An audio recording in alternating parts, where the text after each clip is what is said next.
الله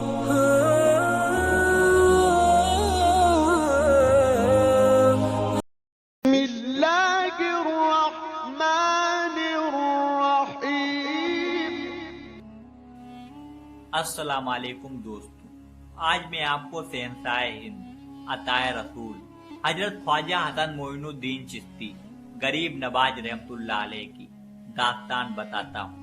آپ کی پیدائش 14 رجب 530 ہجری بمطابق 18 اپریل 1139 عیسوی میں ایران کا علاقہ سیستان کا ایک گاؤں سنجر میں ہوئی، جس کی وجہ سے آپ کو سنجری کہا جاتا ہے۔ آپ کے والد کا نام حضرت غیاث الدین رحمت اللہ علیہ اور آپ کی والدہ کا نام حضرت ام البرا ہے۔ آپ والد کی طرف سے حسینی سید اور والدہ کی طرف سے حسنی سید ہیں۔ جب آپ کی عمر 14 سال کی ہوئی تو آپ کے والد گرامی کا وصال ہو گیا۔ محض 1 سال کے بعد جب آپ کی عمر 15 سال کی ہوئی تو آپ کی والدہ کا بھی وصال ہو گیا۔ آپ کو وراثت میں 1 باغ اور 1 پنچکی ملی، اسی سے آپ اپنے گھر کا خرچ چلاتے تھے۔ ایک دن آپ باغ میں موجود تھے کہ ایک مجذوب حضرت ابراہیم کندوجی وہاں آئے۔ آپ نے ان کو اپنے باغ میں سے انگور کا ایک گچھا پیش کیا تو انہوں نے اسے کھایا۔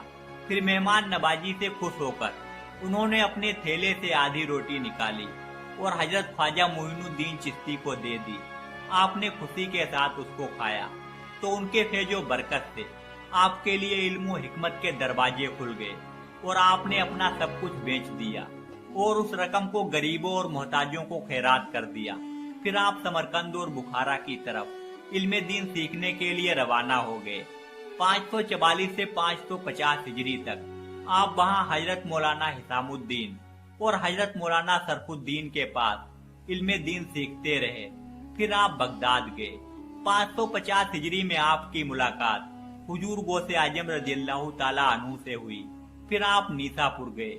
آپ ایک کامل پیر کی تلاش کر رہے تھے کہ آپ نے حضرت خواجہ عثمان ہارونی رحمت اللہ علیہ کے بارے میں سنا۔ 552 ہجری میں آپ حضرت عثمان ہارونی رحمت اللہ علیہ کے پاس گئے اور ان کے مرید ہو گئے اور عبادت الہی اور خدمت مرشد کرتے رہے۔ ایک بار خواجہ عثمان ہارونی نے آپ سے کہا کہ معین الدین نیچے دیکھو کیا دکھتا ہے۔ آپ نے نیچے دیکھ کر کہا میں زمین کے اندر دیکھ سکتا ہوں۔ مرشد نے پھر کہا کہ اب اوپر دیکھو کیا دکھتا ہے۔ آپ نے اوپر دیکھ کر کہا میں آسمان کے اندر دیکھ سکتا ہوں۔ مرشد نے فرمایا کہ میں تمہیں اس سے بھی آگے پہنچانا چاہتا ہوں۔ پھر کچھ سال مرشد کی خدمت میں گزارنے کے بعد ایک دن خواجہ عثمان ہارونی نے پھر بلا کر اپنی 2 انگلیاں آپ کی دونوں آنکھوں کے بیچ رکھی اور پھر فرمایا معین الدین نیچے دیکھو کیا دکھتا ہے۔ آپ نے نیچے دیکھ کر کہا میں تحت الثری تک دیکھ سکتا ہوں، یعنی 7 طبق زمین کے نیچے تک۔ پھر مرشد نے کہا اوپر دیکھو کیا دکھائی دیتا ہے۔ آپ نے اوپر دیکھ کر کہا میں عرش اعظم تک دیکھ سکتا ہوں۔ تب خواجہ عثمان ہارونی نے خوش ہو کر آپ کو پھر کے خلافت عطا فرمائی۔ 563 ہجری میں خواجہ عثمان ہارونی آپ کو اپنے ساتھ حج لے کر گئے۔ جب آپ بیت اللہ شریف میں حاضر ہوئے تو آپ کے پیر و مرشد نے آپ کا ہاتھ پکڑ کر دعا کی، یہ خداوند میں اپنے معین الدین کے لیے تجھ سے 3 چیزوں کا طلبگار ہوں۔ غیب سے آواز آئی یہ عثمان معین الدین کے لیے جو کچھ طلب کرو گے دیا جائے گا۔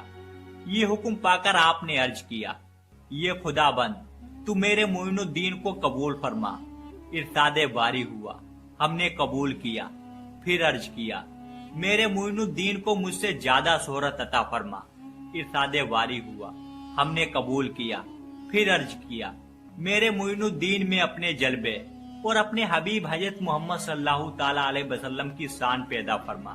ارشاد باری ہوا یہ دعا بھی میں نے قبول کی۔ اس کے بعد جب آپ مدینہ شریف پہنچے تو حضور محمد صلی اللہ تعالی علیہ وسلم کو سلام پیش کیا، الصلاۃ والسلام علیک یا رسول اللہ۔ تو روزہ مبارک سے جواب آیا وعلیکم السلام یا قطب المشائخ بہروبر۔ آپ نے 582 ہجری میں اصفہان میں خواجہ قطب الدین بختیار کاکی رحمت اللہ علیہ کو مرید بنایا اور 585 ہجری میں آپ خواجہ قطب الدین بختیار کاکی رحمت اللہ علیہ کے ساتھ حرمین شریفین گئے تو سرکار مدینہ حضور محمد صلی اللہ تعالی علیہ وسلم نے آپ کے خواب میں تشریف لا کر فرمایا